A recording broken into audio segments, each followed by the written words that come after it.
Nowadays, because of efficiency, almost every car has either a turbocharger or a supercharger attached in some cases. So in today's video, I wanted to celebrate the naturally aspirated cars out there, cars that don't have any of those bolt-ons added on. We'll talk about 10 of them in particular that cost less than £20,000. If you want to see the same video again under £10,000 instead, then do hit the like button, 1,000 likes and I'll make that video. Make sure you're subscribed below if you're new here. Without further ado, let's get straight into it.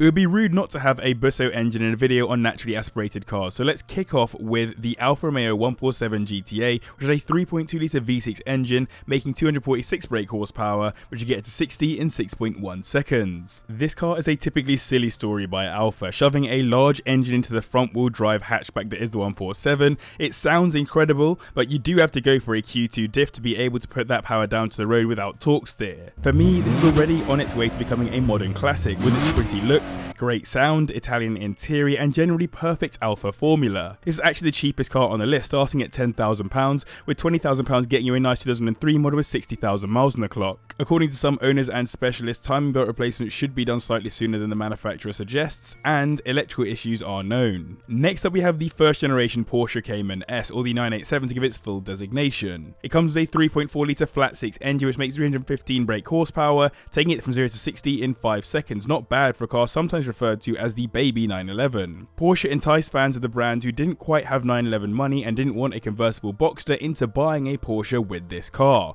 bringing a fastback coupe body type that does actually look a bit 911-esque from the side. But outside of the looks, the car is much the same as a 987 Boxster S, being slightly more tuned to performance with the larger engine and more aggressive option than the standard Cayman. These will run you around £11,000 at the bottom end, and for £20,000 you'll be looking at a 2008 model with around 40,000 miles on the clock. IMS and RMS bearing failures are the key problems known on these, but you can actually get strengthened bearings, which many owners will have retrofitted to their cars for peace of mind. Taking 8th on the list we have the Maserati Granturismo, one of the best value for money exotic cars right now, considering you can find these listed anywhere from around the £17,000 mark, with £20,000 getting you a 2008 model with 70,000 miles on the clock. For that money you're getting a Ferrari 4.2 litre V8 engine which puts out 399 brake horsepower, taking it from 0 to 60 in 5 seconds. Considering this car set the record for the most quickly developed car in the world, it really is a stunner, thanks to Pininfarina being responsible for the design. It's also had a really long lifespan, as this first gen ran from 2007 all the way through to 2019, with the second generation kind of looking like a facelift anyway. It's a Grand Tourer of course, so the focus is on being a comfortable cruiser, but it sounds incredible and in the right spec can be pretty focused too. Reliability is genuinely decent on these, but electricals have caused some issues and many people have complained about the build quality. Next up, let's talk about the cheapest Aston Martin you can get your hands on, the DB7, which has a couple of engine options, both naturally aspirated, with the biggest being the 5.9 litre V12 block, which puts out 435 brake horsepower,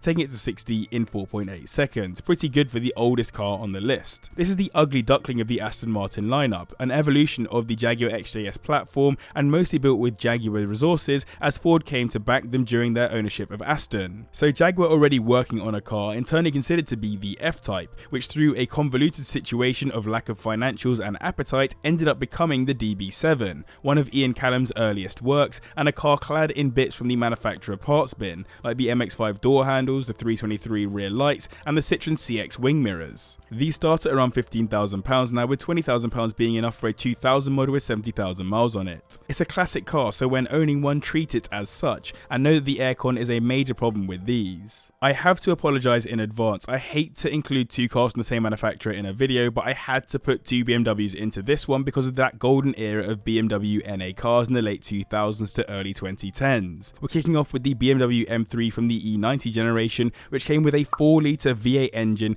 putting out 414 brake horsepower, taking it to 60 in 4.6 seconds. The E92 and E93 all coupe and convertible versions of the car are personally two of my favourite looking cars from the 2000s. The E92 has stunning smooth lines which contrast the beefy lower body, while the E93 is sharper and with the roof down looks really aggressive. And with that V8 soundtrack to match, this is an M3 generation that I reckon will be worth a fair bit of cash in future. These are listed anywhere from around the £12,000 mark, with £20,000 getting you into a 2013 model with 80,000 miles on it. The problems on these are endless sadly, particularly with the automatic gearboxes and the likes, so bring a specialist if you're serious about one. So I hope you guys enjoyed this video. If you are, then do hit the like button. As I said, 1,000 likes, so do the same video again at under £10,000 instead. And apologies about my voice, I am unwell. I am sick, so I am just doing my best to get this video out regardless. That's also why I'm standing. I sound better when I stand up. When I'm sitting down, I'm so congested. If I stay standing, I sound better. From one V8 to another, next on the list is the Lexus IS F, which more specifically comes with a 5-litre V8 engine, which makes 417 brake horsepower,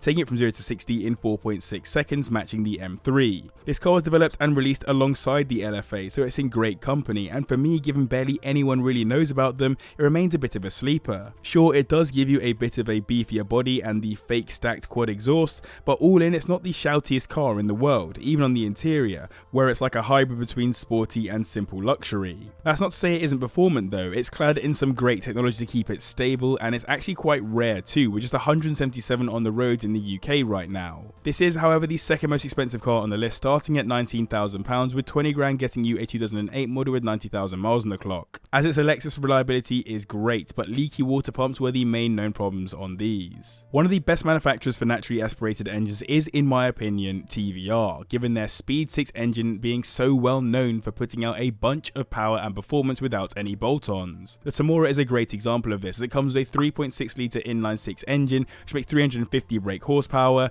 taking it to 60 in 4.5 seconds. The car is named after a character from the Shakespeare play Titus Andronicus, who was Queen of the Goths and Empress of Rome, and it was the entry-level car for the TVR brand. That engine came from the Tuscan, but slightly smaller with less displacement, and it remained mostly free of driver aids, except for power steering and a softer clutch. I really think it's a great looking car for its age as well, and it certainly turns heads out on the roads given it's quite rare. This is the most expensive car on the list, starting at our 20k limit, and for that you'll be getting a 2002 model with 50,000 miles on it. That Speed 6 does need a specialist to take care of it though, so do be aware of that. On to the top 3 now, and in third we have yet another V8 engined beast, the Audi RS5, with its 4.2 litre V8 engine, which makes 443 brake horsepower and will get to 60 in 4.5 seconds. This car was basically Audi's main competitor to the M3 we spoke about previously, and it is the faster of the two cars, but sadly didn't get quite as much overall love as the M3, but that's probably more because of the legacy of the M3 while this was the first generation RS5. It might also be partly because it looks so similar to the standard A5, just with slightly more aggressive lines, the RS alloys, the black trim and the sportier interior, but the performance is above and beyond the A5 for sure,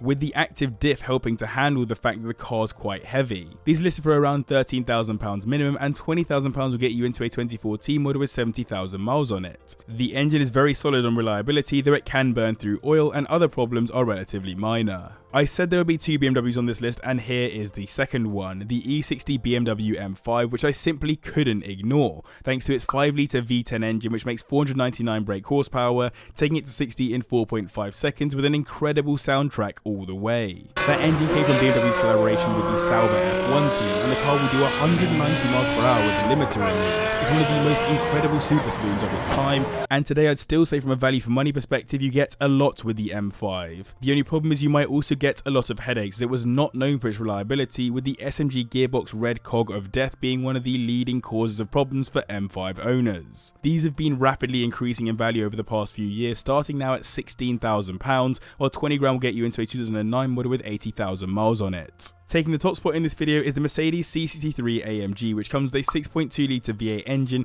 producing 450 brake horsepower, which takes from 0 to 60 in 4.4 seconds, marginally quicker than the last few cars on the list. It comes with a saloon, estate and coupe, all of which are available within our price range, and it was Mercedes' competitor to the RS5 and M3 we mentioned already. That V8 is, in my opinion, one of the best sounding ever made. So aggressive, kind of like an angry bear. It was the first AMG car built from the ground up, as opposed to being based on the standard car, which meant that the performance was far more obvious in this than previous AMG cars, helping to set up the future of AMG cars that we've seen ever since. These start at around £15,000 right now, with 20 grand getting you into a 2014 model with 80,000 miles on it. There are known problems with these, including cylinder head bolt failure and camshaft lobe and valve lifter wear, but in general, owners on forums are pretty kind about these. It's more about running costs that will get you. So I hope you guys enjoyed this video. Please do hit the like button because I'm making this whilst I am unwell. Make sure you subscribe as well for 2 videos every single week. Huge thanks for watching, and to the patrons as well for their continued support. And if you like turbocharged instead, then do click up here to see some turbocharged cars and click down here to subscribe.